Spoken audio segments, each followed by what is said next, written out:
gentlemen, welcome, welcome, welcome to Create Your Life at Center for Spiritual Living, Asheville. It is Pop Quiz September 9th, 2019, and we always begin with spiritual mind treatment. So take a deep breath, let it out. Breathe in again, and let it out.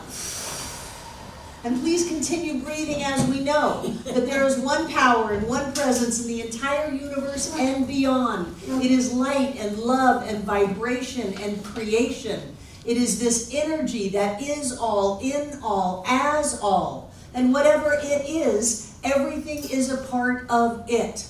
So there is the oneness. And then there is us as the individualized expression of the divine in form.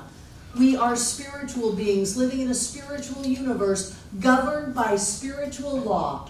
And I know that we come together tonight by divine appointment to create the best life ever in love and joy and happiness, in prosperity and health and wholeness. I know that we come together tonight to create this life that is magnificent and glorious. And whatever we need to know, we know. Whatever we need to have, we have. And we use these principles to direct spiritual law and manifest our heart's desires. And with great gratitude and thanksgiving for the knowledge of how to use this, for the connection of all of these people coming together in consciousness, and for the opportunity that we have to demonstrate these principles. With great gratitude and thanksgiving, I simply release this into all that God is, all that Spirit is, all that the divine is, knowing that it is all, as together we say, and so it is. Yay! Yay! So I want you to know that we're going to have a fun class over the next 7 weeks, that we're not using a book. I know that there are a number of you that really do your homework when we have that, and there are a number of you that don't. And rather than divide the group into those that did their homework and those that didn't do their homework, we're just going to leave that aside. And whatever it is you need to know, I will share that with you, and I'm sure that you'll pick up whatever else there is along the way.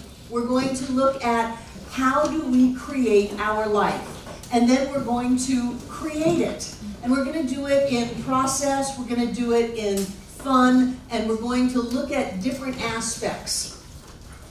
I want you to know in advance that class 3 will be vision boards. Because vision boards are fun. How many people have done vision boards? I love vision boards. Vision boards are fun and they work, and we can use that to imprint upon our subjective mind that which we want to have in our lives. Vision boards also give us an opportunity to really go for it.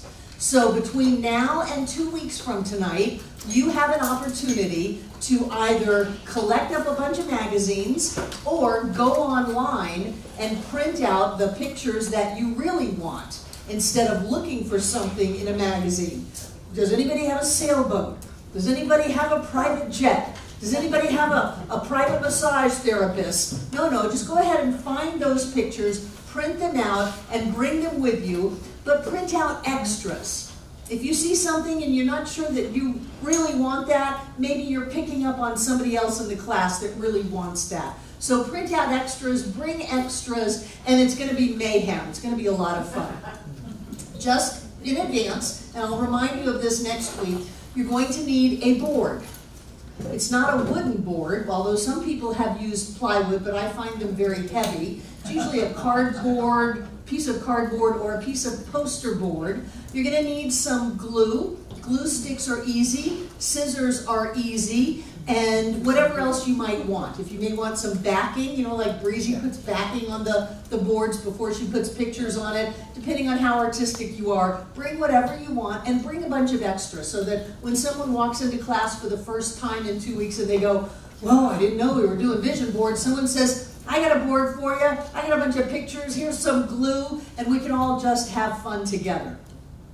How many people have used vision boards and had them demonstrate? Yes, so have I.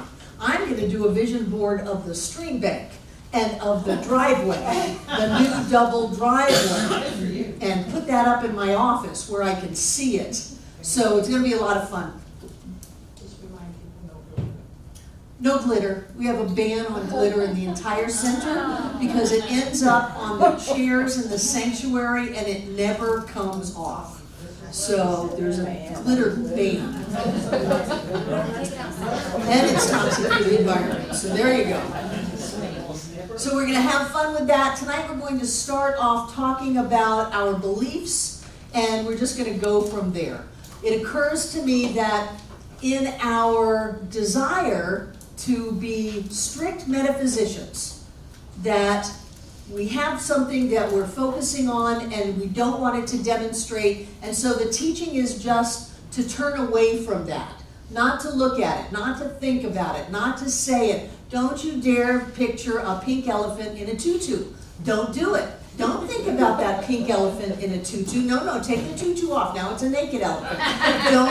Don't think about it. Well, what happens? You think about the pink elephant in the tutu. So what I want to do is give us a little bit of opportunity to maybe look inside of ourselves and see where we pick that belief up. Maybe the circumstances surrounding it. Not heavy therapy. We don't want to go there. But looking more honestly at what we're thinking instead of trying to pretend that we're not thinking it. Because when we look at our lives, whatever it is we see has a belief that set that cause in motion to where the experience is in effect. The way we create our lives is with cause and effect.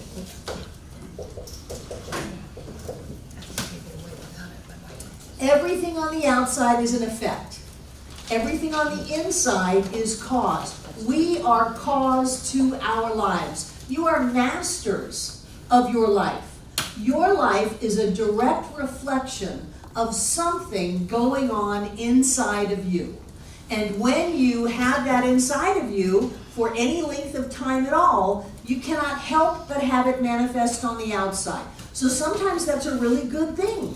Sometimes you're thinking about how wonderful you are, how loved you are, how supported you are, how great life is, how much prosperity there is, and health and wholeness, and that demonstrates on the outside.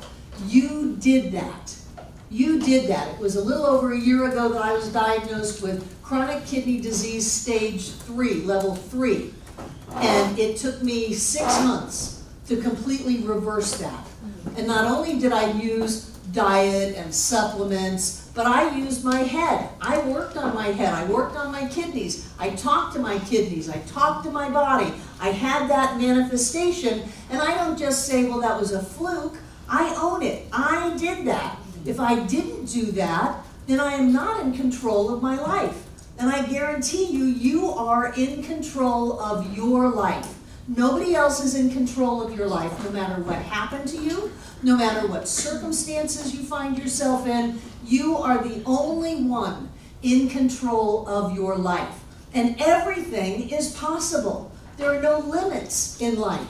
So we live in an infinite universe, which means that point of infinite expansion must be inside of us. And so anything is possible.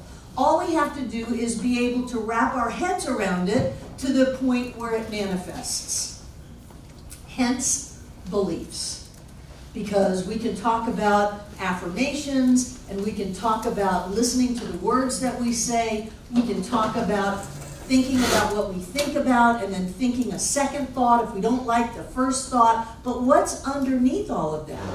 Have you ever found yourself simply reacting, and you didn't even know what happened until you're far down the rabbit hole, and maybe there's yelling and screaming and gnashing of teeth and all kinds of drama? Something triggered us.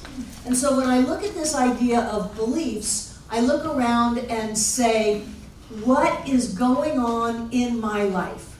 People say, well, I don't know what my hidden beliefs are. They're hidden. Well, not really.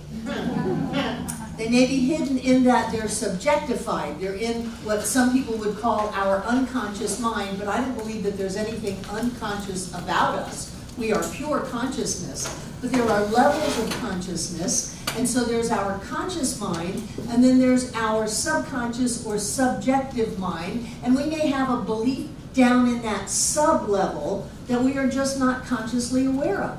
But all we have to do is look around at our lives and see what's demonstrating to see what our belief is.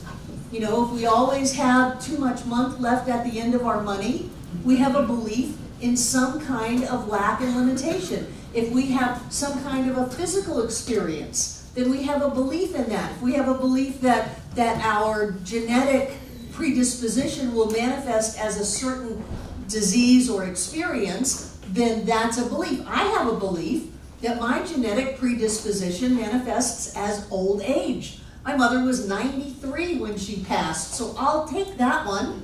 I'll take that one, and I'll let the other ones go. So all you have to do is look around at your life, look around at your physical health, look around at your level of prosperity and comfort, look around at your relationships, look around at how you're expressing yourself. Do the doors open for you or do they close? Because if you have opening doors, then that's a great belief to hold on to. But if some of your doors slam shut, then you want to look at what's feeding that to put you in a position where you're creating the closing of the doors. Everything in our life is our creation. We are the masters of our life. We literally are commanding the very molecules of form to collapse as the physical experience of our lives with our thought, and science has even proven that that's what's happening. Any Big Bang Theory fans? They keep referencing something called Schrodinger's cat. And there's a physics theory that says this scientist puts a cat in a box, puts it in some kind of a dimension. And depending on whether they are expecting the cat to be alive or dead, determines whether the cat is alive or dead when they open up the box.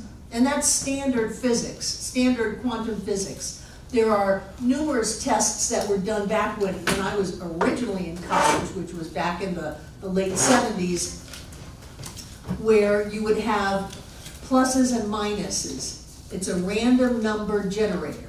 And these machines would randomly generate numbers. And then they would have people sit right next to the machine because, you know, proximity is key. That's a joke. Doesn't have anything to do with it. They would sit next to the machine and they would think plus, plus, plus, plus, plus. Kind of like a Tony Robbins firewalk. Plus, plus, plus. And sure enough, the machine would spit out pluses. But then they realized that time and space are an illusion. And so they would have the random number generators spit out numbers, and they would seal them up and put them away, and they would wait.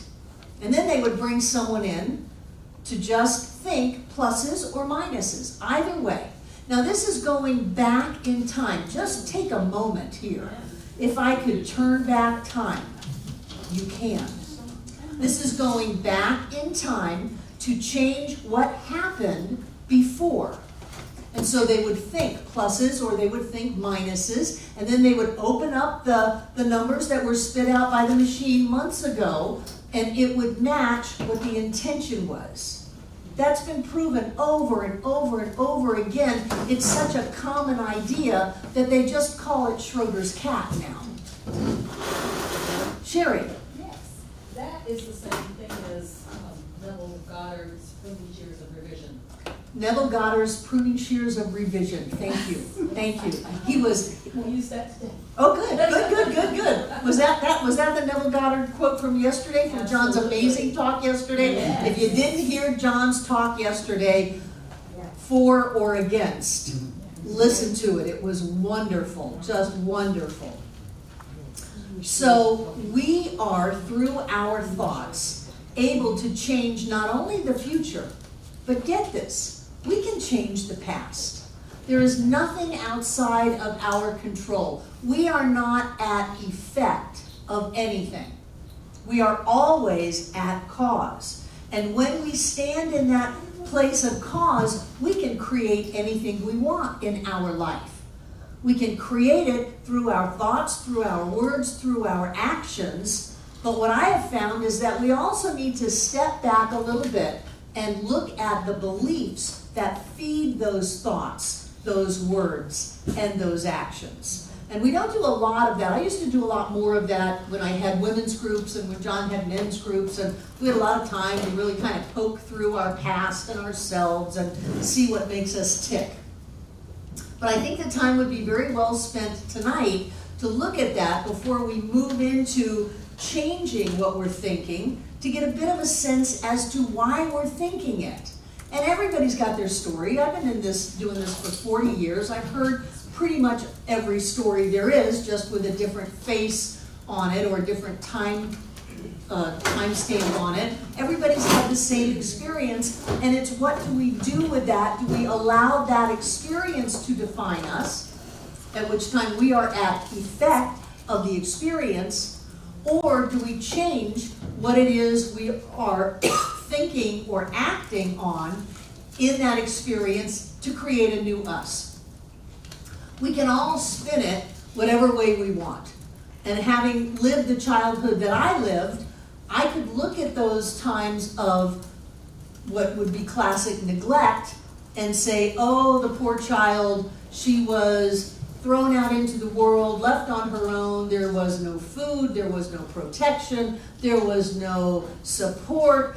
I could look at it that way as, oh, what a terrible time I had, and I've got no business being happy, joy-filled, successful, and powerful in life because I didn't have that as a base. Or I could say, I already went through the mill as a kid, and it tested my mettle, and I came out with moxie, with strength, with confidence, and with clarity, knowing I can get out of any situation I find myself in, and I can do anything that I want. And I learned that at a very young age. And so I can take that as a blessing and take the good out of that and say, nothing can faze me because I already know who I am, because I already went through the fire back then. Or I could go around and tell my story about the ain't it awfuls and all the horrible things that happened to me, and in doing that, erode the very basis of power that I have.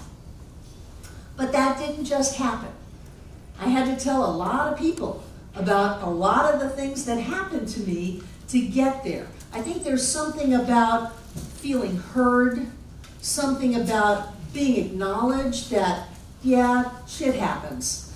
Something about that we all go through stuff, and that we still get to be spiritual beings. We still get to be powerful beings. We still get to be beings of light and love, even though some of those things have happened. One of the things that I have a lot of trouble getting past with students is this idea that says I have to be perfect to be able to demonstrate. And what's often going on is you don't know me because I haven't shown myself to you, and I know I'm not perfect. I know what I've done. I know what's happened in my life. So I'm not perfect, so therefore I can't have all these great things that Barbara Waterhouse says I can have. I can't have prosperity and healings and joy and happiness because I know that there's something inside of me that is not light and not love. And when we can get into that and pull it out into the light of day and realize everybody has that, everybody's gone through stuff, and still, it doesn't take away from that amazing spiritual reality of who we are. And that there's nothing to hide. There's absolutely nothing within us that needs to be hidden. And whatever it was, it was. And it's okay to look at it. And it's okay to talk about it. And it's okay to bring it out. It's not going to tarnish us. Bringing out a feeling of less than doesn't make us less than. It actually lets us look at whether or not that's true. Just because someone told us that we didn't deserve all of that. Terry, sit down, you're in the camera. Thank you. That didn't deserve to have that doesn't mean that we don't deserve to have it. And sometimes we have to look at that and go, well, that's just not true. That's the thought of a 4-year-old that didn't know what to do, didn't know how to handle it, and life was ganged up supposedly against that child. But I am not 4 anymore. I am 66 years old and looking good. Yes. I am top of my game. I am doing great. I can create my life any way that I want to. And even though that happened, even though I used to think that way, even though up until a minute ago I had a hidden belief that said I don't deserve to have this, I can look at that and go, well, that's just not true. I don't have to be what psychology would call an idealized image of perfection to be able to have the life that I want. I don't have to have an idealized image of spirituality. You know, people look at me and they go, you're a what? You're a what? Well, you don't act like a minister. You don't talk like a minister. My God, you swear all over the world through cameras. So if I had this idea that I had to meditate 12 hours a day and I had to take a vow of poverty and I had to just be so codependent and sticky to everybody's neurosis, if I had that idea, then I would always fail. But if my belief was that I always fail, then I would create that idealized image that I could then never live up to, so I could fail. The win being, in a very neurotic way, failure. And think about what just stereotypical roles. Think about the young boy whose father says, you're never going to amount to anything. And so the young boy who doesn't have the value of science of mind teachings or even good therapists goes through life never amounting to anything so that he can live up to the ideas of his father. In a weird way, it's loyalty. So in order to be loyal to my parent, I have to live out what you thought of me, and you didn't think very highly of me, so I can't succeed here. I've got to fail. I've got to not amount to anything. When you look at those beliefs down there, now that we're all grown up and we're not stuck in those situations anymore, you can say, is this real? I'm rational now. I've got resources now. I can live the way I want to live. Is this real, and do I want to keep it? Do I want to keep that idea, or do I want to look at it and toss it into the scrap heaps of things that have gone by and are no longer current in my life? But I find it's difficult if we don't give ourselves that opportunity to look, to just say, stop thinking that thought. Stop thinking that thought. Okay, now we've got the one who's not going to amount to anything. Can't stop thinking that thought, because then they wouldn't fulfill the idea of failing in this teaching. You see how that works? People come into this teaching, and if they're not willing to heal, then they just act out their old neurotic patterns, only now they're using it with spirituality, with treatment, with demonstration. I can't come there because I've got a cold. Please come if you have a cold. Just wear your pajamas. Bring a thing of tissues. We don't believe in germs anyway. This is the time to be here when we're not feeling on top of our game. It's great to be here when we're on top of our game, but if we can't be here when we're at our low spots, then how are we going to grow out of those low spots? So I can't come there because my car has a flat tire. I can't come because I'm sick. I can't come there because I don't have a job. I've had homeless people in this class, and it is so much fun because they are just not homeless for long. So if we are able to say, this is where I am, I'm not going to be in judgment on where I am, I'm going to look at it. Where did this come from?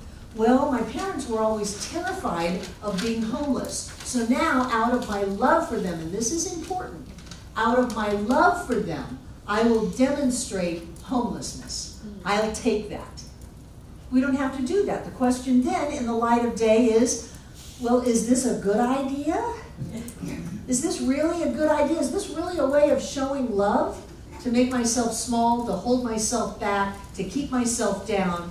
Or is there some greater level of beingness that I can embrace that says, I am powerful, I am clear, I am rich, I am happy, I am filled with joy, and I am fulfilling my spiritual purpose by demonstrating those, by actualizing those potentials, instead of acting out neurotic patterns that end up having me less than.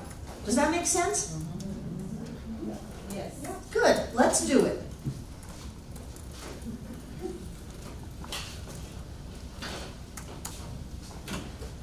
So I want you to randomly, slowly, give me time to write, I want you to randomly give me some kind of beliefs that might create circumstances, and let's go ahead and just focus on the negative here, might create circumstances in your life that you don't want to have. Laura? There's not enough time. Not enough time.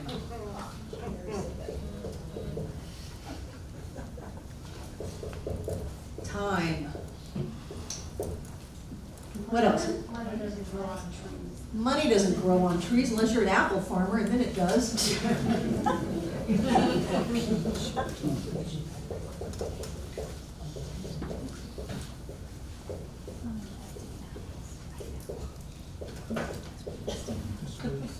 Who else? I'll probably die young like my mother, father, whoever. Die young. Really, the good die young. How is that for an imprint on our subconscious? Add it to music, which is such a great way to get it in there, which is why we are so careful about the words we use on Sunday when we put it to music, and then have you say those words. No, the good don't die young. Die young like... ... What else? Yes? It's just a phase. Pardon me? It's just a phase. It's just a phase.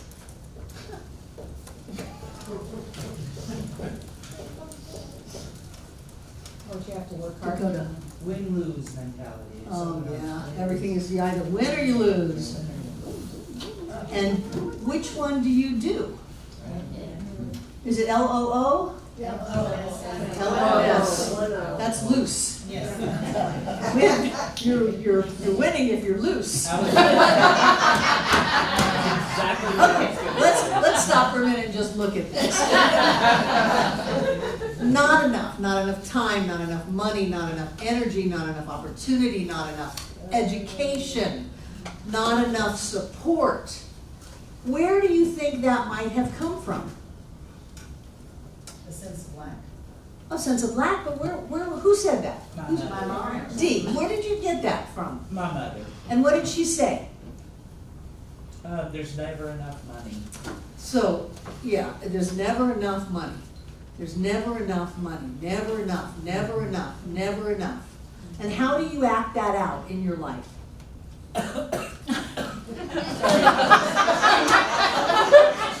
Apple. Hypothetically. So I believe that there have been times when there wasn't enough, and I created that.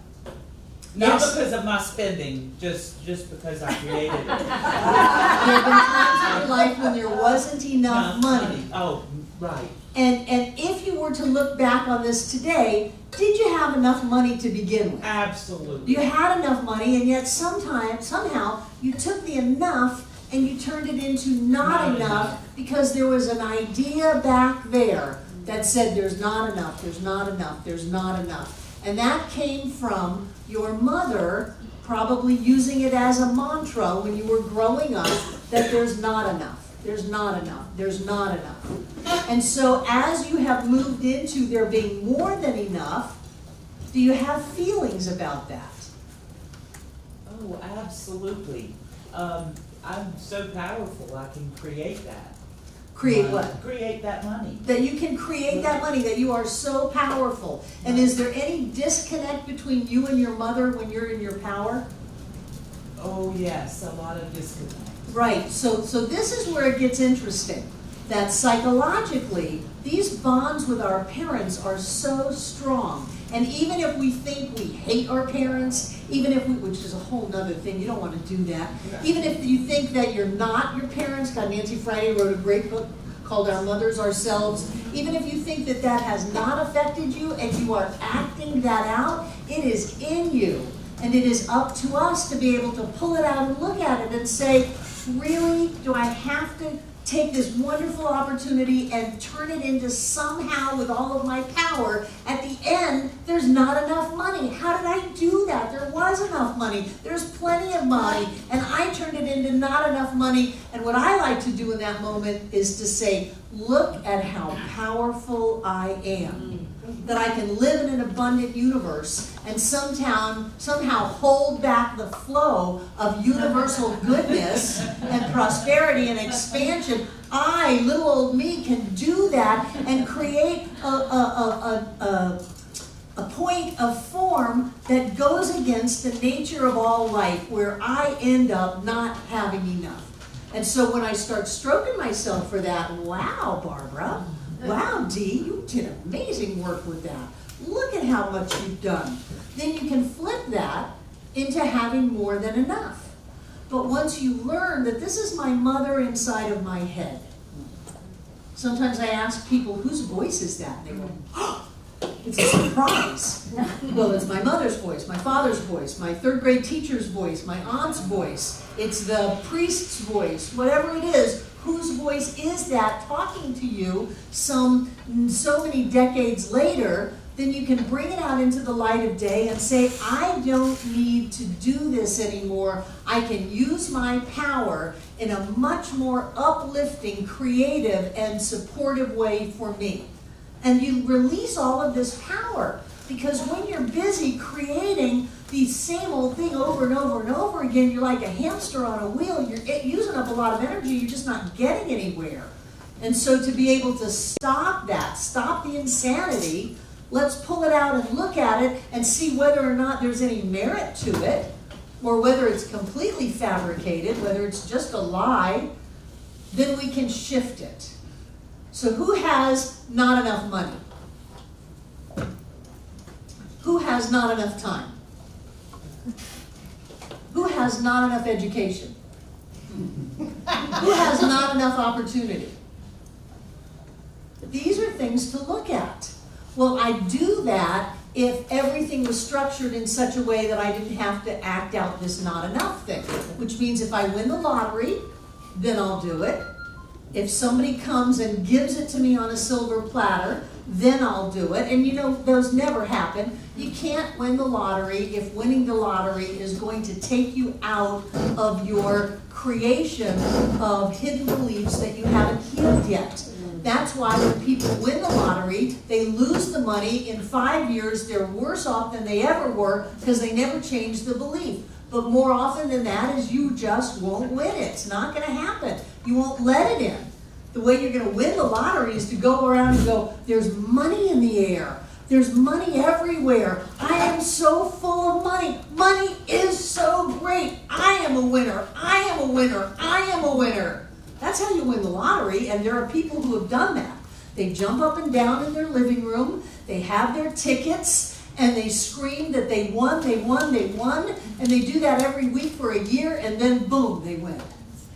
Because you've set that up in consciousness. So don't lie to yourself and say, once I win the lottery, once I find Prince Charming, once I have Cinderella, once this happens or that happens, then my life is going to work out. Your life is going to work out when you decide to have it work out. And when we get rid of the obstacles that are in front of us that we have placed there, that usually we don't even know, we're walking forward in our life, we put all these blocks in front of us, and we refuse to look, and then boom, we fall over, and we go, oh, here I am down on the ground again.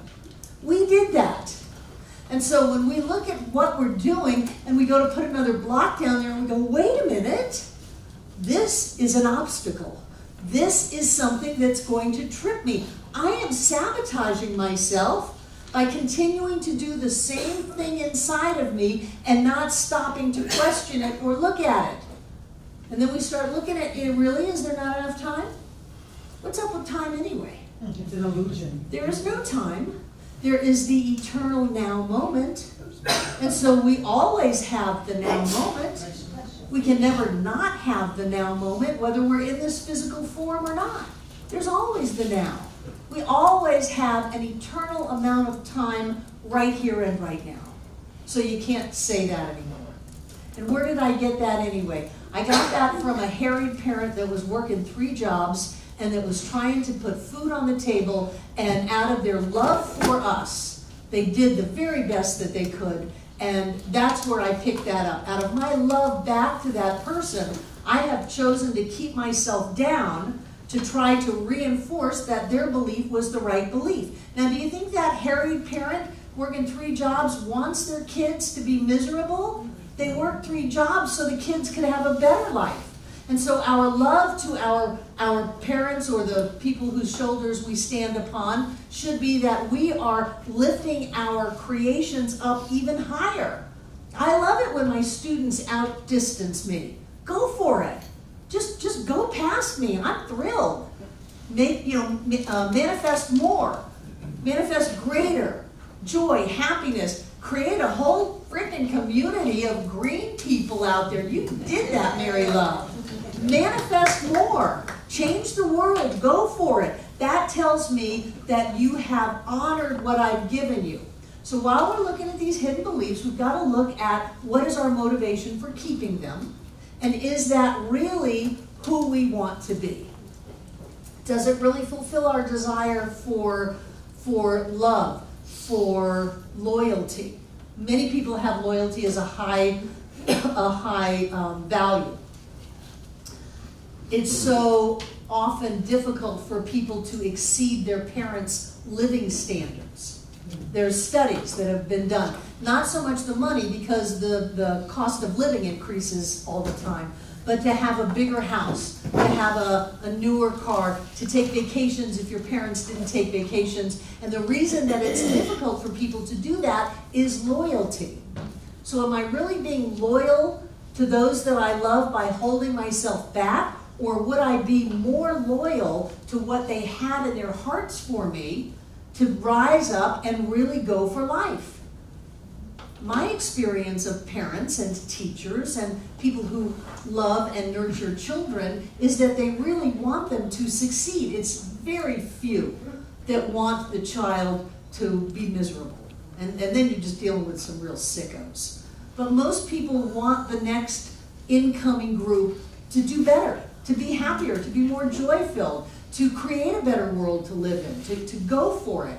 And so if we start questioning why we're doing what we're doing, we can look at it and tell ourselves that we are doing a better job being happier than we did being miserable. We are doing a better job being richer than we did being poor. We're doing a better job being healthy than we did by being sick. And when we shift those beliefs, then the thoughts and the words and the actions and the effects and the manifestation all shifts with it. Jen. The belief that always amazes me is I need to worry, because if I don't worry, something will go wrong. And it's amazing to me because so many people, when they're asked as they're dying, what do you regret the most, they say, I wish I hadn't worried so much. Right. But what I find is when I get to the end of the day and everything's gone fine, and I look back at the end of the day and I think, gosh, if only I hadn't worried so much. Only I just let it unfold. So I'm actually doing that. So who taught you to worry?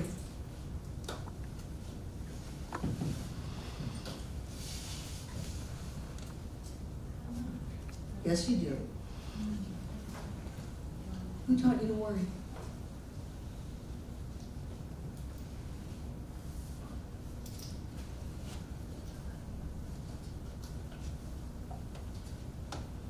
Fear taught me to worry. Who taught you to worry? Who taught me to worry? Who? And everybody think about this. Probably my mom. So your mom taught you to worry. Do you think that you're helping by worrying? So instead of, I wish I hadn't worried, what I would do during the day is start to catch myself worrying and then have a little heart-to-heart with myself. You're not helping mom by worrying. You're not helping mom. You're not lifting mom. You're not, is your mother still here? So you're not assisting even the memory of mom by worrying. So what would connect with mom?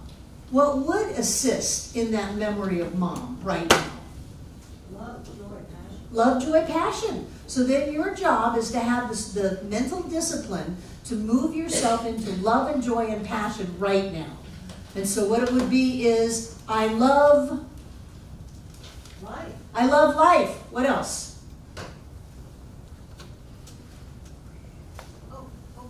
All is well. All is well. I love life. All is well. That's a good one. Yes, and what do you have passion about? Oh, no, So just give me one thing.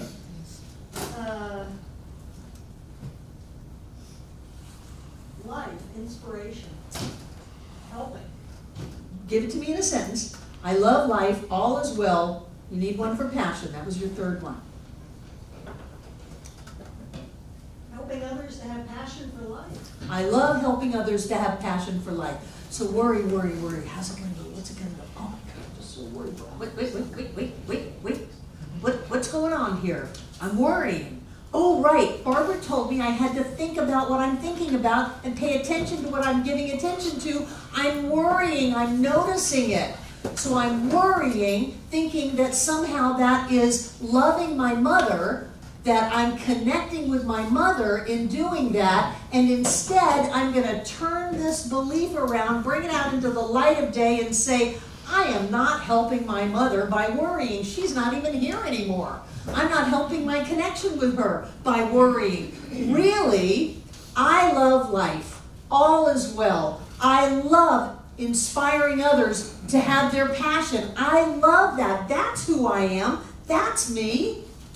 And you get deeper in there and shift some of that energy that's feeding the unconscious thoughts that all of a sudden you've spent an hour worrying and you didn't even notice. We need to think about what we think about and pay attention to what we give attention to. And then we have to have the spiritual discipline to get a hold of ourselves, pull that idea out into the light of day, not just beat ourselves up and make ourselves wrong for that. Well, I had a bad thought. I'm not a good metaphysician at all. I'm a terrible science of minder. No, bring it out and go, where did that come from? It came from my sense of loyalty. It came from me being terrified as a child, and that idea was planted in me. It came from me insisting on surviving, and the only way I could survive was by this belief. But that's not who I am anymore. I'm not living on the streets. I don't have to survive this way. I'm not terrified. I'm not expressing my loyalty to people by believing what they told me. I'm all grown up. I'm a big girl now. I can shift this. I can bring it out into the light of day. I can think about what I think about. I can focus on what I'm focusing on, and I can change what I'm doing inside of myself. But we do it without just making ourselves wrong. You have to have a lot of compassion for yourself. You know, if I held myself accountable by other people's values or thoughts of judgments of right and wrong, I would come up down a lot. You know, from the first 20 years of my life. I stole my way through, I slept my way through, I did anything that I could to get through. I drugged my way through, I drank my way through, I did anything I could to get through. And rather than making myself wrong about that, I go, wow, you are really powerful. You got through. Most people wouldn't have gotten through. What ingenuity you had at such a young age that you learned how to go in the 7-Eleven and you were so small that they couldn't see you over the counter and you just filled your pockets with candy and you left. How smart was that in your environment to be able to pull that off? What ingenuity you had to sleep with hundreds of people and get your way through, get yourself out of sticky situations, get yourself just a little bit above where you were before. Well, my goodness, maybe not hundreds. But what ingenuity you had instead of just giving in and caving into that. To be able to use your resources, to put yourself forward, to bring yourself forward, to fight for every step you got. Wow, you're tough, you're strong. Not, those were terrible things, I'm a terrible person, I should never be standing up here. No. When I do that, I have separated myself from myself and I have nothing to work with. And if I just say, Barbara, you shouldn't think those thoughts.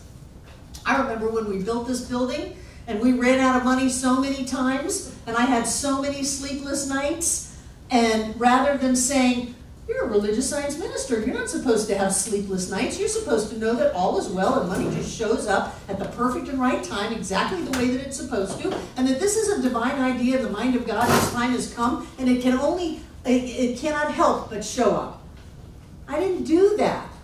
I worried, and I worried, and we kept running out of money, and running out of money, and running out of money, because I worried about running out of money. And I thought that that was being a good leader. Now get this, I thought that that was being a good leader because I was trying to have everybody's back. I was creating an adversary, putting myself in a defensive role so that I could protect everybody instead of lifting everybody up to where there was just plenty of money. But if I made myself wrong for that, then I'd never be able to shift it. Instead, what I did was, look at how courageous you are, that you would stand in the fire to be able to try to have everybody's back, as if you could have everybody's back. And they don't need you to have their back. They've got their own back. We've all got our own back. There is nothing attacking us. There is no disaster around the corner. Everything is fine. We're all in this together, and somehow, some way, we're going to get through it. And when I did that, we got through it. But I couldn't do it if I had an idealized image that I didn't live up to, that I made myself wrong, because where I was coming from was from a good place. I was just not acting the best with it. I wasn't bringing up my best self. I was being neurotic about it. So don't turn against yourself in this, or you'll never be able to bring those hidden beliefs out in the light of day and turn them around. How about this? Money doesn't grow on trees. Who said that? Margot. Who told you that? And how do you feel about your dad? So is it your anger with him that had you keep money doesn't grow on trees? Did that give you a way to fight him?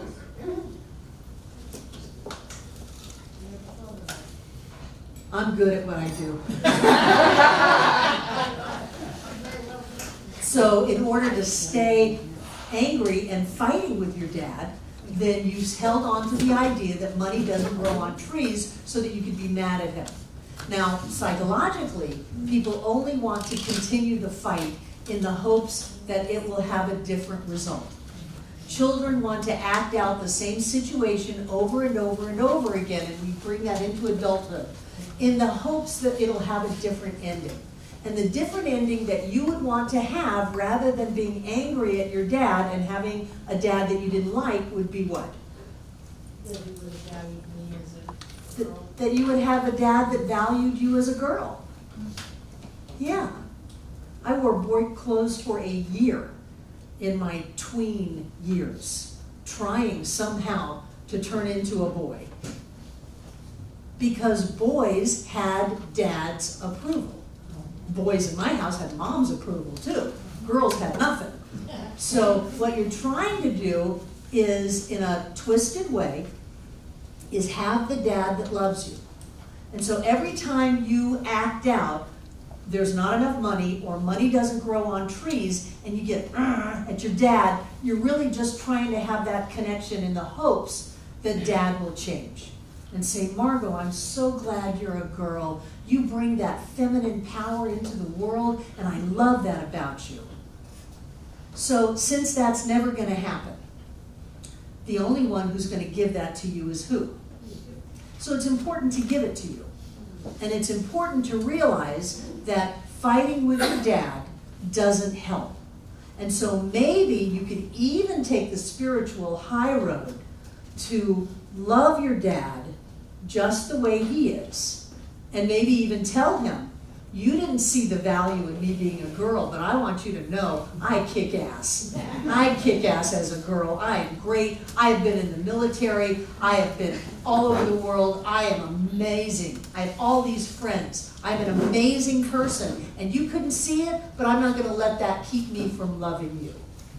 It's a progression. And then you dismantle the need to have a knee-jerk reaction of money doesn't grow on trees, which only lets you demonstrate that there's not enough money. And again, don't tell that to the farmer, because they're counting dollars with those apples.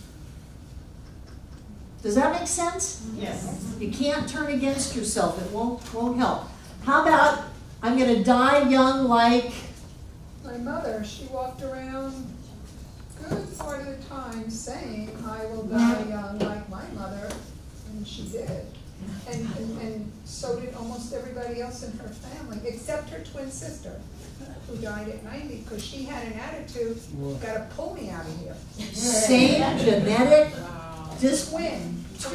Identical twin. No, they were not identical, but they were so Same genes. so connected. Same genes. One's dead early because she says, I'm going to die young. 55. The other one lives to be 90 because she says, you're going to have to drag me out of this And life. she lasted long after all the machines said she shouldn't be here. Right, of course. Because machines don't tell us. We're in charge of our lives. We create our lives. So, in your connection to your mother, this idea of I'm going to die young like my mother gives you what? Well, it gives me a great attention to taking pristine and excellent care of myself. So I'm not my mother. But more often than I'm comfortable with, I'm afraid of almost everything, every germ, everything. I don't even want, I go la la la la, I don't even want to hear about things that are in the air. So when you're afraid, you're Yeah, okay, so you are loyal to your mother. You're a good daughter. but I have my Aunt Pauline to pull me over to the other side. I know that she is my historical role model, that, I have her genes as well. Wonderful. And what we're going to do is we're going to look at the underlying fuel for these beliefs. So when you're afraid of everything, you are being a good daughter to your mother. You are loving your mother. Is that really working for you? Oh, God, no. So how could you love your mother without being afraid of everything and thinking you're going to die? Because she loved me so much, she would want to know that I survived in health and happiness and whatever the opposite So you of could fear really is. love your mother by surviving in health and happiness. She would be thrilled. Wonderful. So anytime you're afraid, you're going to have to sit yourself down and give yourself a talking to. And say, okay, Susan, I know you're doing this out of love for Mom, but this isn't what she would want. This isn't really loving her. This is not loving the best of her. This is loving the worst of her. So if you want to love her, love the best of her. Love the part of her that wants you to live to be 90 years old like Aunt Pauline and be healthy and joy-filled and prosperous. And that's what I'm going to do. Now, just like Jen, how are you going to do that? What are you going to turn your thoughts around to? What are you going to tell yourself? I'm perfectly healthy. I'm perfectly healthy. I love my mother and I'm perfectly healthy. And my immune system is so strong it wards off everything. I love my mother and my immune system is so strong that it wards off everything. I love my mother, and I'm going to live to be at least 90 like Aunt Pauline. Please. Put that I love my mother in there, and that will satisfy the part of you that wants to love your mother by being afraid. Give it another way to love. Is this making sense? Yes. This is a crash therapy course for all of you. Okay. Who said just a phase? What does that mean, Shelley? She never really seriously. Oh, she never took you seriously. So do you think that whatever's going on in you is just a phase? I don't now so much. So much. Now I'm looking back on it, I realise that it's, she was afraid to try anything new, so she wanted me to not try anything, it's just unexpected. So your mother was afraid to try anything. Notice how it's mothers. It's not one thing, it's your mother. Your mother was afraid of trying. Your mother wanted to protect you, so she didn't want you to try anything new. So when you were in that position of not trying anything new, how did you feel about your mother? I felt close to her. You felt close to her when you were not trying anything new, when you were being small, when you were being afraid. You felt close to mom. So what you want to do is save that closeness without screwing yourself up. So how can you feel close to your mom? What would your mom really like of you? Now we talk about it, so she apologizes and she would really like me to soar. So your mom really would like for you to soar. That's truly what she wants. So what would you tell yourself? You're feeling afraid, you're not trying this because it's new, you're feeling very close and loved by your mom, but then you go, wait a minute, what am I doing here? Pull it out in the light of day. I don't need to pull myself back to feel close to my mother. I can feel close to my mother by soaring. So what would you tell yourself? I tell myself that I'm worthy and I'm a serious person and I want to be, and that I can do anything I want to. I'm worthy, I can do anything that I want to do. I would even throw in there, and my mom loves me like that. You know, because on a soul level, it's just light, love and light. And your mom is still on this plane, so she can actually say that to you. So you get the closeness, which is a psychological need, but we've twisted it into being pretty neurotic in how we've learned to demonstrate it. You get the closeness, but you get to soar. You get to do whatever you want to do. Well, one thing that I have had to do with it, in addition to what you're saying, is I have to feel fear. Well, yeah. Like if it comes up with me with fear or worry or anything, I can't just talk myself out of it, because what happened in the past was I would say, I want to think that, I want to think, and then push the feeling down. And that's why we're doing this, so we don't do that. But if you bring it up and go, the reason I'm doing this is to feel close to my mother.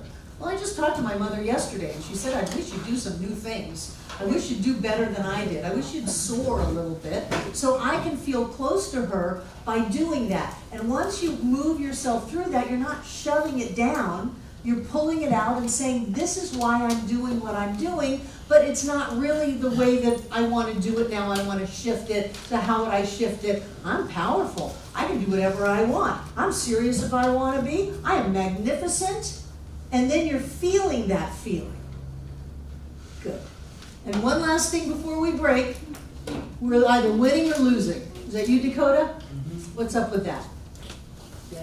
That was pretty much my father's way of framing the world. You're either a winner or a loser. And which were you? A winner. Good. Yeah. But I lost. There were plenty of times when I would do things, and so then everything gets framed in win-lose.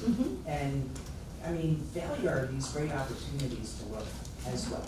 Did your father know that? No. No. And it was a huge impediment in his life.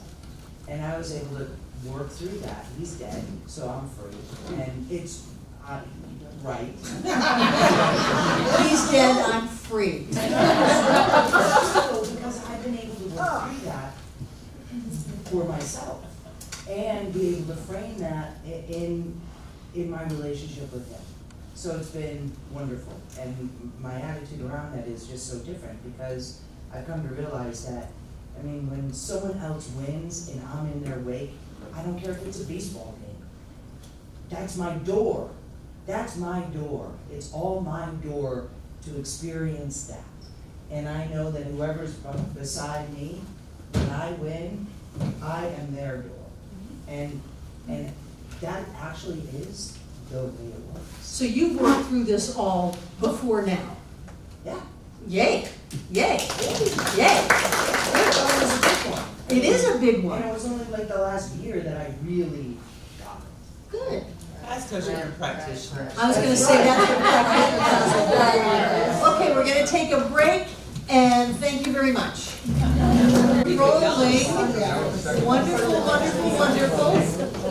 Sherry, thank you. We're rolling. Sandy had her hand up before the break. Do you still have something? Well, I just wanted to say that the power of words, I had a friend's father who just passed away, and he swore when he was in his 30s and his 40s, he said, I'm going to die when I'm 87. He died when he was 87. So your father just passed and he said he was going to die when he was 87 and he did. Sweet. You're going to claim it. You know it, you're going to grow it. Pegatha. I keep wanting to die when I'm 50 because I'm just learning how life works and enjoying it. 150. There you go. There you go. Forever. Laura. So there's a movie out called, I think it's called The Promise. It's based on a true story about Chinese Americans that the grandmother in China is diagnosed. So they all go back. So in Chinese culture, it's actually acceptable to not tell the individual, like, you have this cancer, this disease or whatever, so that they will live to the fullest till the end. And so they go back, they hurry the nephew to get married, so they have an excuse to all go back and kind of say goodbye.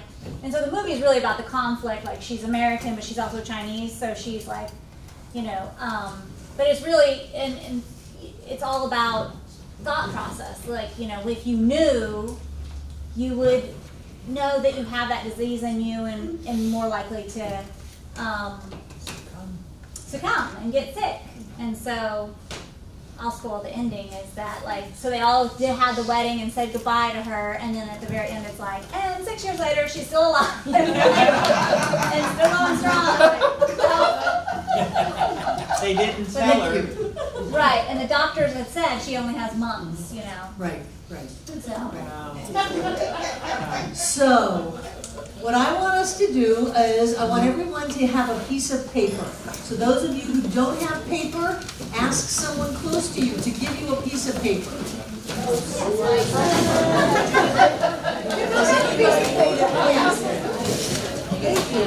Don't be sorry, your pens are nowhere yet.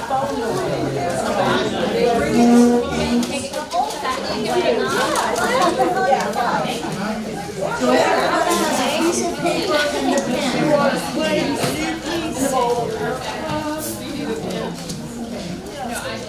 Piece of paper and a pen. Duck, can you go in front? Duck, duck, duck, David, duck, duck, duck. The camera situation has moved, so when you walk in front of the camera, you're going to want to duck, or all it's going to get is the back of your head. That's my best part. Oh, I'm good. I was watching to make sure she didn't block. So we're going to look at some of the beliefs that we have. Let's look at our beliefs about our body. I want you to write down on your paper, body. You don't have to share this. Nobody's going to look over your shoulder. You can write in code if you want to. And you can put positive beliefs, you can put negative beliefs. It doesn't matter to me. What belief do you have about your body?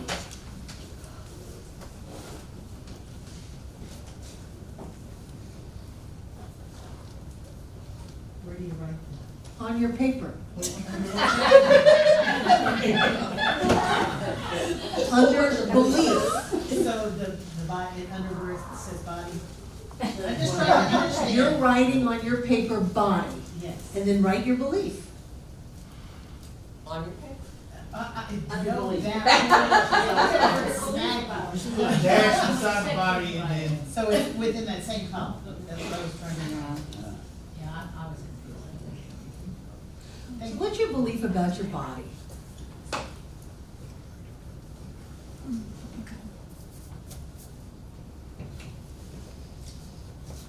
Doesn't have to be a long narrative. And what do you get from that belief? Are you talking about what we physically get or what we get emotionally? Whatever that means to you. Sensates are going to have physical get. Intuitive people or feeling people are going to have the feelings that they get. Other people are gonna have other things that they get. Let me not limit your ability to get. But what do you get out of that?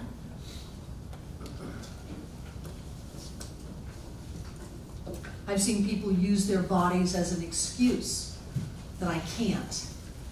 Because I'm not well, because I'm not strong, because I'm not tall, you know, because I'm whatever, my belief, and that means that I can't. Or I've seen people use their bodies for I can't. So what do you believe about your body, and what is that buying you? What is that getting you? What's the payoff? And it's really important to look at what your payoff is, because to discount that, you can't just take the belief away if you don't address the payoff. So what's your payoff? And then if the payoff is anything less than joy, prosperity, happiness, then what do you want to get? What would you rather have as a payoff?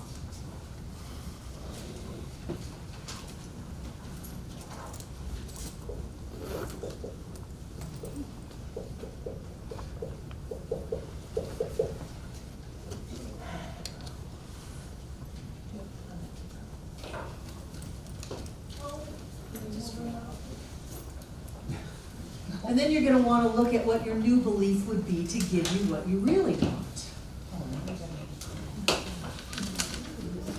That's a lot of murmuring about not having the right number of columns.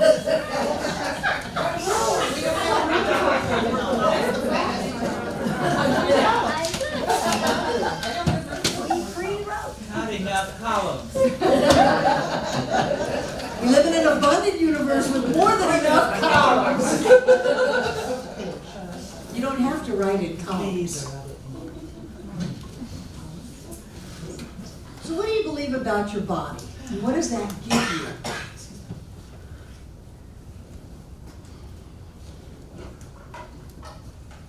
And what do you want to get?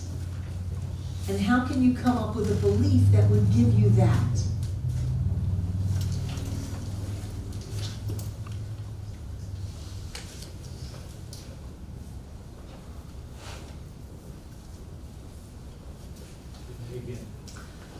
What is your belief about your body? And what does that give you? What do you want to have? And what belief would feed that? What belief would support you in having what you really want to have? Let's say, for an example, I have a belief about my body that I'm not healthy. And what that gives me is an excuse not to go full out in life, because I'm not healthy. I can't. I have to pull back. I have to take care of myself. I have to rest. I have to make sure everything is perfect, right? Do you want that? Hell no, I don't want that. I want to be healthy. I want to be filled with energy. I want to run out into my life. I want to embrace it all. I want to have an endless supply supporting me physically. So what kind of a belief would give me that? A belief that I'm healthy and strong, that I'm fueled by life, that I'm filled with energy.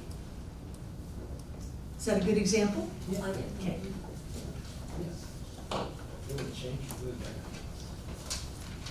So is there anyone that wants to share? Because before we go on, I want to make sure that you are understanding the process. I have a question. On your what I want and new belief, I have the same things that Tell me what not it is. sure. What I want is joy, happiness, and health.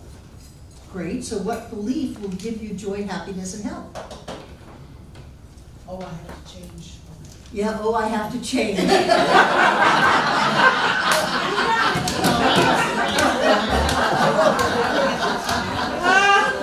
Thank you, reason. Priceless. I believe that I am happy and healthy on the whole, I am God expressed. But the doctor's things say that I am not. And so I have this struggle of, I'm picturing out not, but I believe in my heart that I am. So, I think you want to believe, okay, Because if you really believed in your heart that you were, the doctors would not be able to find anything wrong with you. So how do I get to where I move beyond just wanting to believe and I actually believe? So what is the kind of belief that you would have that outpictured you as healthy and joy-filled and strong? Apparently I don't know. Okay, so if you have a belief that says I'm sick, and you've got, doctors are validating that belief, but you don't really want to keep that belief. You want to be healthy and vibrant and alive, and so the belief would be, what? Help her out. I'm healthy and whole. I'm healthy and I say whole. that all the time. But that doesn't, apparently it's not having the vibration that goes along with it. Well, there's still something keeping that other thing stuck. So just like we did the whole first side of class, there's a payoff that we have. Usually it has to do with love or loyalty that keeps that old belief stuck. So who is it that you are loving by not being healthy?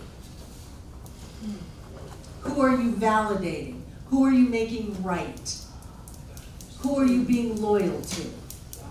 My mother's still alive and she's doing really well. My dad lived till 90 and he died of dementia more than anything else.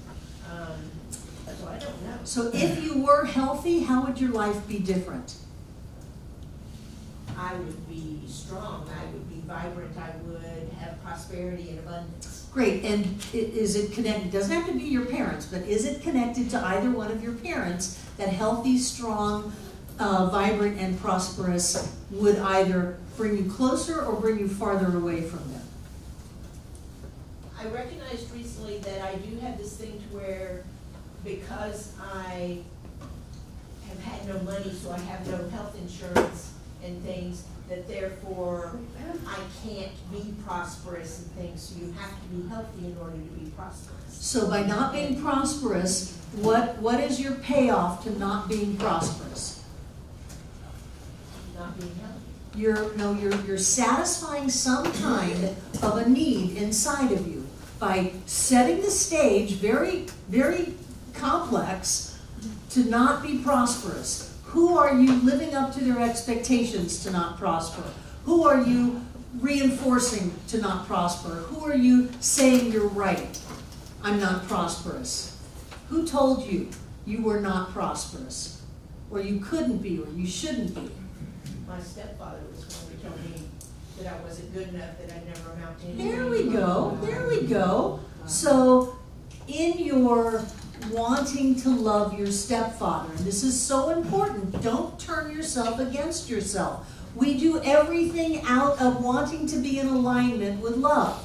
In your wanting to love your stepfather, you have orchestrated your life to make him right. Is there a better way for you to love him? Yes, Which would be? by being all I can be. Wonderful. So that's where you're going to turn it around, because you cannot rip these things away from yourself. That's when people say just don't think the thought, and it doesn't work. You can't rip away why you're thinking the thought, why you've gone out of your way to set the stage to where you end up making him right. When really what you want to do is love him by excelling, by prospering, by being in your joy, by being all that you can be. You love him. So you've got to give yourself the love. I love me, I love him, I love the world by prospering this day. So that's where I would start the belief. Not just forcing yourself to say, I'm healthy, when you're demonstrating a lack of health. Do you see how that just doesn't work? And that's one of the flaws of this teaching, that we think that we can orchestrate all of this on a conscious level by just shoving in the right words, and then if we shove in the right words, we'll be good enough spiritually to be able to demonstrate the miracle. Instead, we've got to get down in there and pull out the reason that we're doing this, which is always love. And then we give ourselves away to love in a healthier way, in a more effective way. What's his name? What'd you call him? Did you call him Jim? I call him Dad now. I love you, Dad. Say that. Dad, By prospering and being all that I can be. by prospering and being all that I can be. Say it again. I love you, Dad, by prospering and being all that I can be. There you go. There you go. That's your new belief, that you can love your dad by prospering and being all that you can be. Not that you're trying to force yourself to believe that your body is healthy, but that you're loving your dad, because that's the hidden belief, is that I love dad by being sick. No, I love dad by being healthy. That's the shift. Does that make sense? Sweet.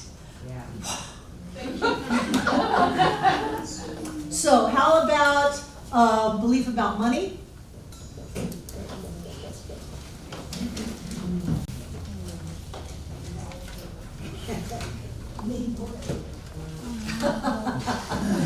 Lynn, Can I share mine about body? sure. Okay, I have two. I am visually impaired, and then so what I was getting out of that, and I had a bid for this, I didn't want to write it down. I'm visually impaired, and so what I got out of it was an excuse, or that I was disabled, or I get a pass. Get a pass. And then so what I want is freedom.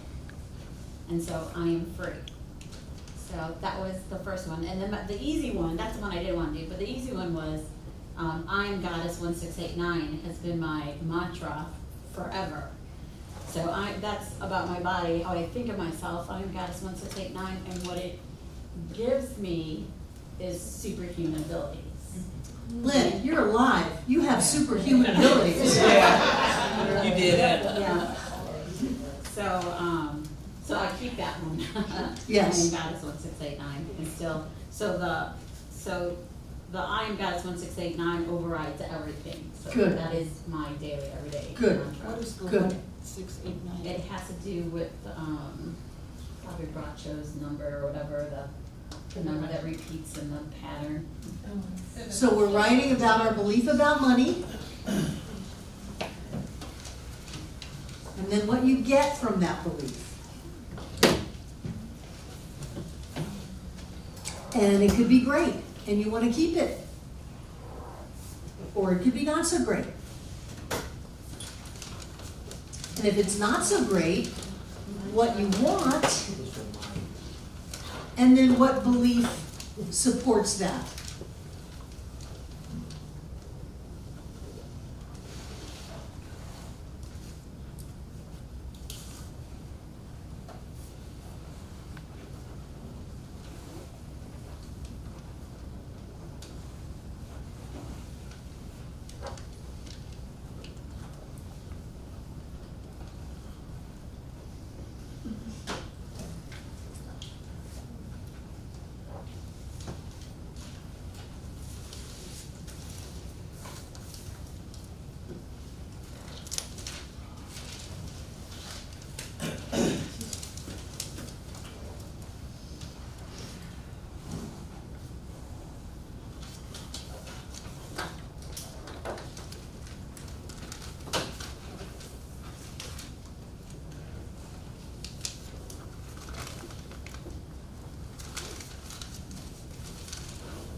Nobody has to share, but if anybody wants to share, then that would be good.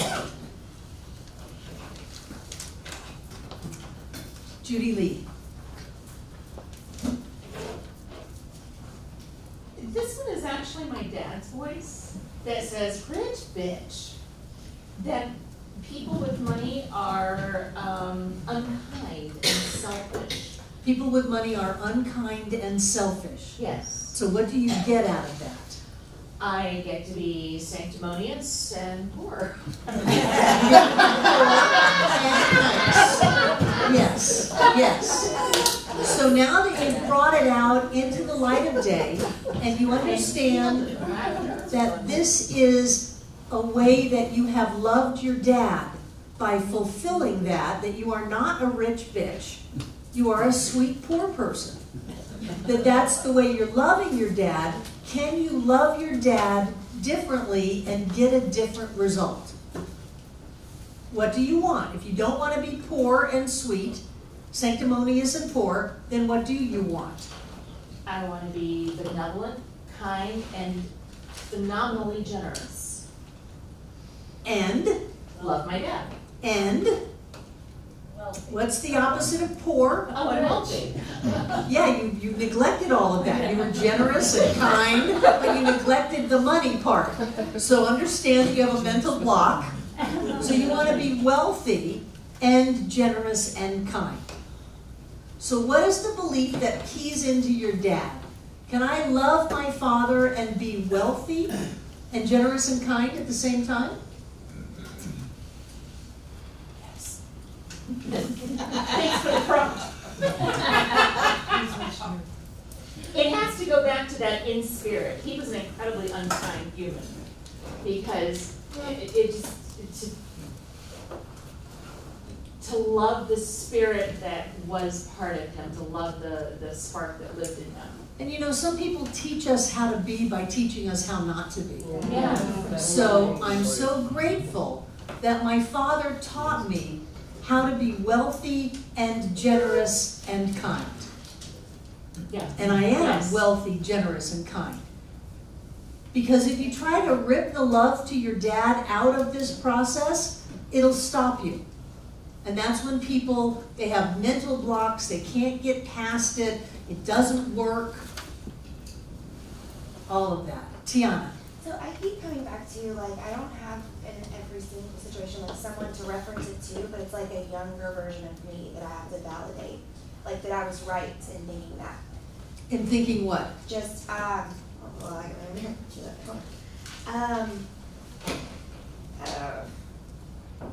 that was hard. Oh, so I guess for example, like I used to think like it takes money to make money, and then you know I've gone through periods of having and then not having. I don't know, like maybe at some point like I was right and I was able to like triumph through it and it impressed other people. Like it was really like it wasn't necessarily like someone else's belief, it was like mine that I challenged myself with, you know, to So are you saying the belief is it takes money to make money? well that's not I need you to come up with a belief. okay. Well, these are positive. Good. Give us a positive one.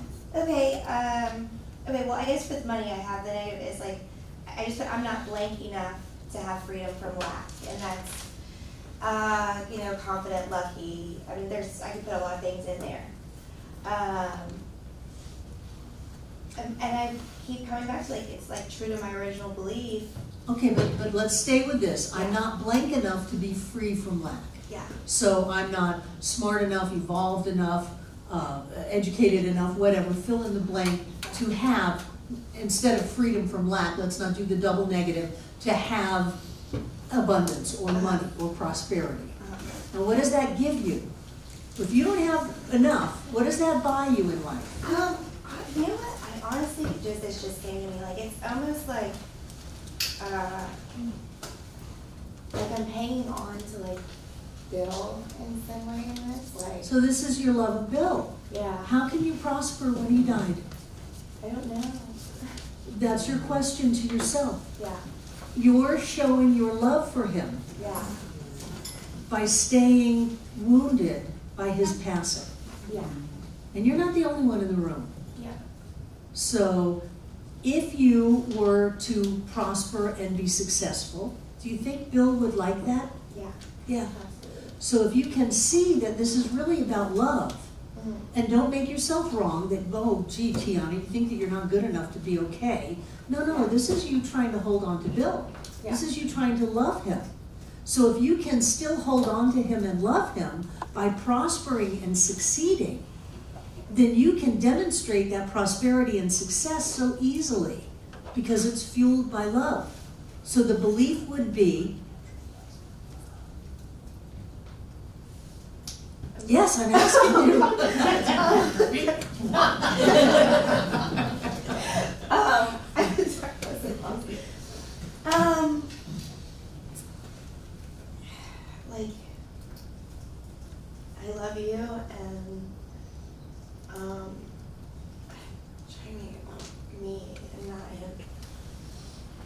blurt it out. Yeah, like I love you, and I am the you, or I am the me that you always saw. And I can be the me that you always saw and love you. Isn't that wonderful? Now that will open up the doors of prosperity like crazy, because you're not slamming them shut, proving your love for him. yeah. Yeah, Okay. yeah. Quan. Yeah, mine is kind of sugar-coated, the way I wrote it, so, I mean, it's Go ahead. yeah, money. Me and lots of money is like oil and water. And what I get is confirmation to not see myself in a light that makes me worthy. Okay, so you get to be unworthy because oil and, you and money is like oil and water. Who told you that? Who told you you weren't worthy? Well, I mean, That you of course, I heard my dad say, Take your hand down. I heard my father say on a few occasions, money's hard to come by, and he acted as if it did, but Okay, so your loyalty to your dad keeps money away from you. You think your dad would like to see you prosper? Yeah. So could you turn your loyalty to your dad around to prosper? yeah. Could you have a belief that says, I show how much I love my dad by being wealthy? Yeah.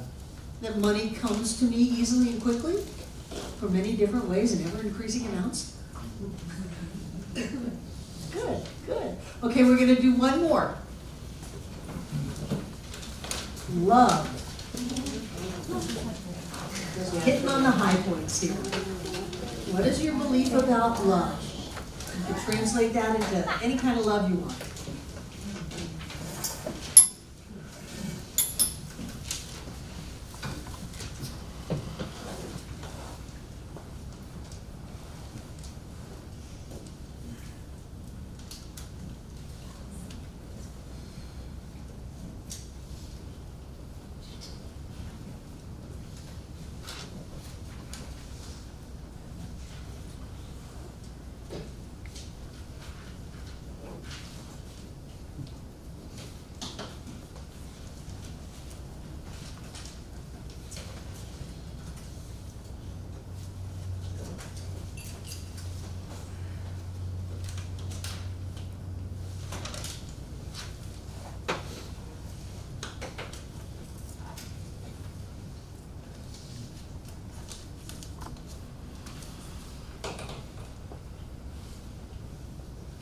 What do you believe about love and what does it get you? The payoffs here are huge.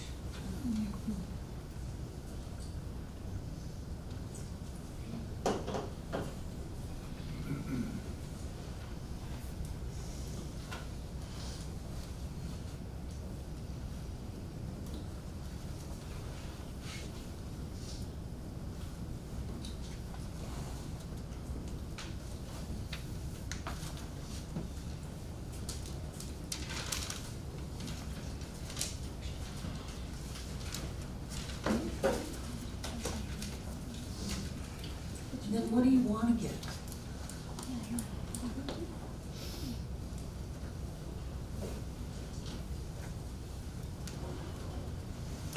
And what belief will support you having that?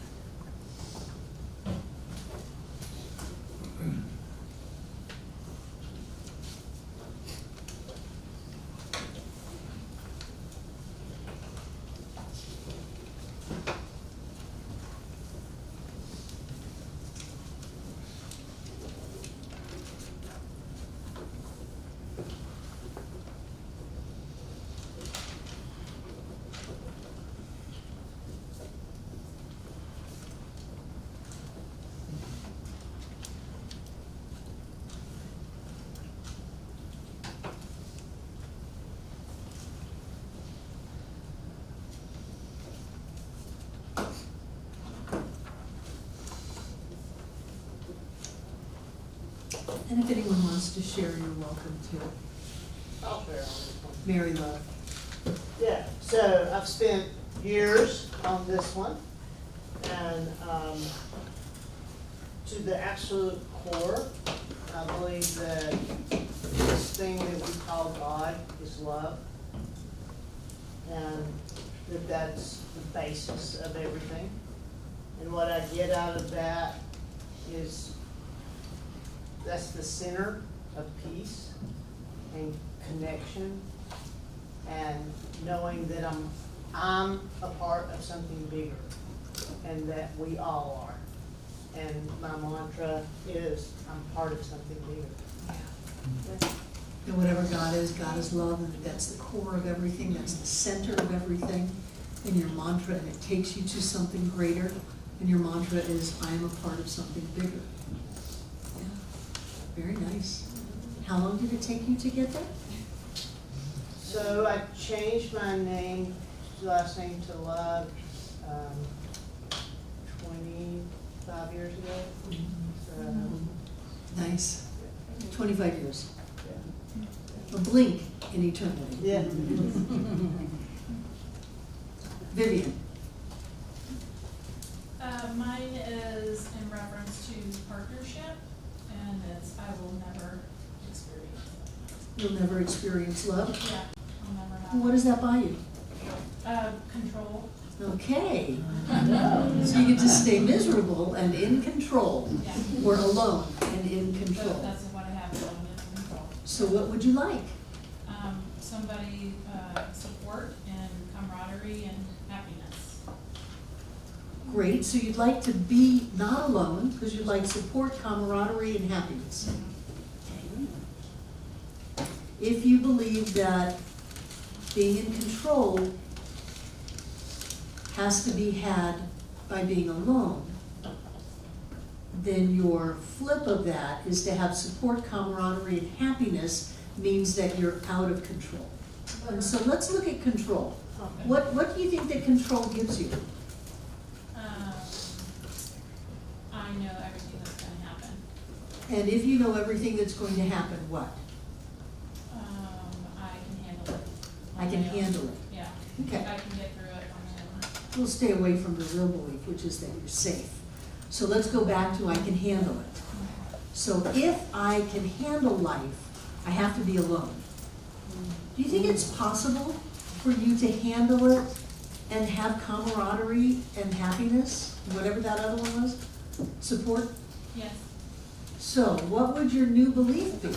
Well, so this is where I get hung up, because I feel like love is in all of my relationships, and I get that out of the platonic love that I have with all of my friends, but I cannot get to that point What point? for romantic love, to be in partnership with somebody. So you want intimacy, you want sex, you want romance. That's good. Can you have all of that and handle it? Oh, look at that. No, no, no. So if you have that belief, you're going to have to change your belief that you can have that and handle it. And again, I would push you a little farther to be safe, because that's what's going on. Can you be romantically involved with someone and be safe? That's the question, if you can flip that belief. So let's go back to where this came from. Where did you learn to be romantically involved with someone you were not safe? When I was a kid. Yeah. So when that happened, there's still some allegiance to whoever that was. And in your own way, you are showing your love by not allowing yourself to be intimate with someone and to be safe. So consider that there's a way to show your love, to be intimate, and to be safe. And how you can word that into a belief is where you get to work. Okay. Very brave. Thank you. Isn't this great? Yes. This is like doing group for everybody. Because when we turn against ourselves, we have lost. And we have lost the promise of this teaching, because we don't allow ourselves to have heart and feeling and to be screwed up. We're all screwed up. It's okay. What we do is we take ourselves where we are. We bring it out into the light of day. We realize that there's a reason that we're doing this, and we figure out a way to keep that reason, to keep the love, but to be able to have a better life. We don't have to turn our back on ourselves, on the people that we love, on our loyalties, to be able to demonstrate a better life. For that matter, it's critical that we bring all of those with us. But most of us have translated those at a very young age to mean something that doesn't work anymore. And so we've got to be able to keep the love and change the belief. And just pounding it out 1,000 times a day is not the end-all be-all. It's to be able to look and say, what do I really believe? Where did this come from? What's it buying me? Do I really want to stay small? Or am I willing to pay the price to be big? And the price is to up-level your love. Not to throw out the baby with the bathwater, but to figure out a way to love mom and dad and people from our past and whatever else is involved, those who have gone on, figure out how to still love them and for us to live the life of our dreams. And I think that to bypass this step has not served us. And I've had a good time. There are plenty of people crying in the room, so I'm not sure if everybody feels that way. Do you have any other questions or comments? Please feel free to bring your friends to the vision board. Bring them next week if you want. We're going to have a lot of fun. If there's homework type stuff for you to do, I'm going to have you do it in class like this. And that way I'm sure everybody at least hears it, even if it's not done. It's planted inside of you. We're going to have fun in this class. We're going to have a lot of changes in this class. We're going to create a kick-ass life. And that is our job. Yes. So take out what you're going to give. Hold it in your hand.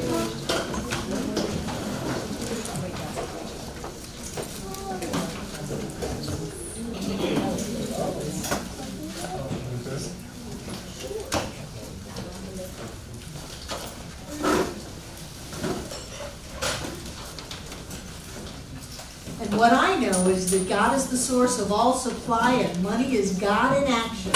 I know that that flow of spirit comes into my life and out of my life, and into my life and out of my life, and it's an ever-expanding spiral of expansion, of prosperity, of abundance of all kinds. I know that as we give, we set spiritual law in motion. And the only thing that it can do is take that, multiply it, and bring it back to us. So right here and right now, we are clear. We give out of our fullness. We give out of our abundance. We give out of our overflowing blessings. And we give to the Center for Spiritual Living Asheville, knowing that each of us comes together to make the amazing experience that it is, touching the hearts and lives of millions of people around this world. Each one of us comes together to help make this center a place of peace, a beacon of light, a tower of strength, and a fountain of wisdom that touches the lives of all who call it home. And so it is. So it is.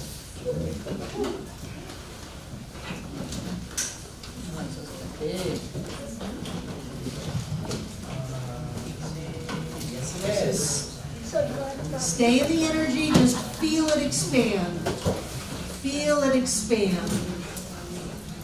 Feel it expand. There's gold dust in the air. There are millionaires being created as I speak.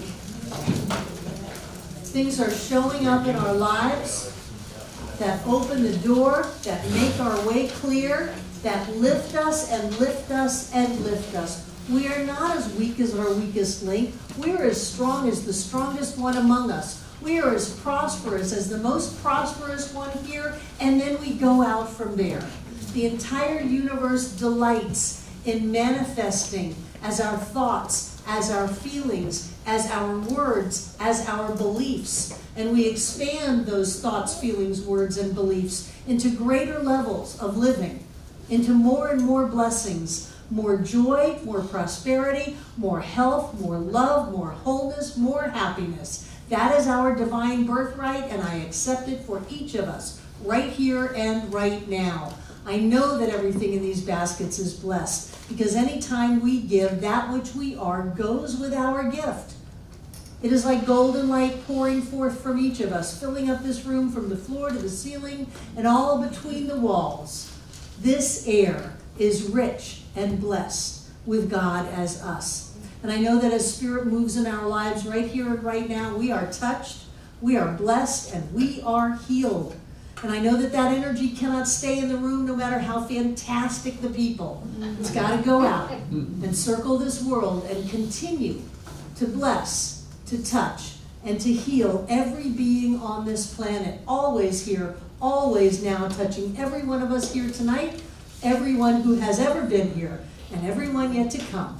And so it is. I love you. Have a wonderful week. I'm going to be great. Hi, I'm Barbara Waterhouse. And I'm John Waterhouse. Thank you for watching this message today. Through our website, cslasheville.org, we have over 1,000 messages, classes, and New Thought books, all to download at no charge to anyone. Producing this incredibly valuable collection of ideas is really making a difference in the world. It's changing lives everywhere. Please go to our website, cslasheville.org, and click the Donate button. You can support this life-changing ministry, and when you do, we'll send you a note of thanks and also put you on our daily prayers. By doing this, you're helping to raise the consciousness of people across the entire globe. We're changing lives together, those lives that are being more prosperous, more healthy, and more joyous. Thank you for being a part of this important work and supporting what we do here at CSL Asheville. Thank you.